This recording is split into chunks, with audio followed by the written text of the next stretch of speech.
बिस्मिल्लाहिर्रहमानिर्रहीम। अस्सलाम वालेकुम students, welcome to SSS educational channel. आखिर क्या वजह है कि कुछ लोगों की गुफ्तगू सुनने में मजा आता है, उनके अल्फाज का चुनाव, उनका अंदाज ऐसा होता है कि उनकी बात सुनने को दिल चाहता है। इसकी बहुत सारी वजूहात हो सकती हैं, लेकिन एक बड़ा फैक्टर उनके पूल ऑफ वोकैबुलरी भी है। उनके पास अल्फाज इतने ज्यादा होते हैं कि हर मौके पर वो मुनासिब लफ्ज का इस्तेमाल करते हैं। अंग्रेजी में ये बहुत अहम है, इसलिए जरूरी है कि हम अपने पूल ऑफ वोकैबुलरी को इतना ज्यादा करें कि हर मौके पर हमारे लिए मुनासिब अल्फाज हों। If we do not have many words in English language, then what happens? Let's consider an example. My sister was very tired and very angry at the same time because everyone was very busy and could not help her at all. मेरी बहन बहुत ज्यादा थकी हुई थी और बहुत ज्यादा गुस्से में थी बैक वक्त, क्योंकि हर कोई बहुत ज्यादा बिजी था और कोई भी उसकी मदद नहीं कर सकता था। अब एक और अंदाज देखें कि इसी जुमले को हम एक और तरह से कैसे कह सकते हैं। My sister was exhausted and furious at the same time because everyone was swamped and could not help her at all. Now the words in yellow have been replaced with a synonym and a better synonym in the next sentence, and it is written in blue. Very tired, exhausted. Very angry, furious. Very busy, swamped. तो चलो बच्चों, कुछ थोड़े से ऐसे अल्फाज सीखते हैं जहां पर हमें वेरी बार बार इस्तेमाल न करना पड़े, बल्कि उसकी जगह हमारे पास कुछ और अल्फाज हों और हम उनको इस्तेमाल करें। The first word is very angry.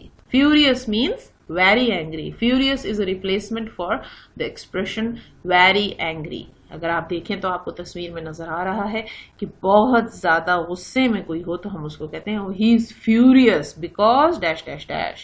He was furious because his most valuable thing was broken. Next word है वेरी ब्यूटीफुल। इसकी जगह हम क्या इस्तेमाल करेंगे? हम इस्तेमाल करेंगे गॉर्जियस।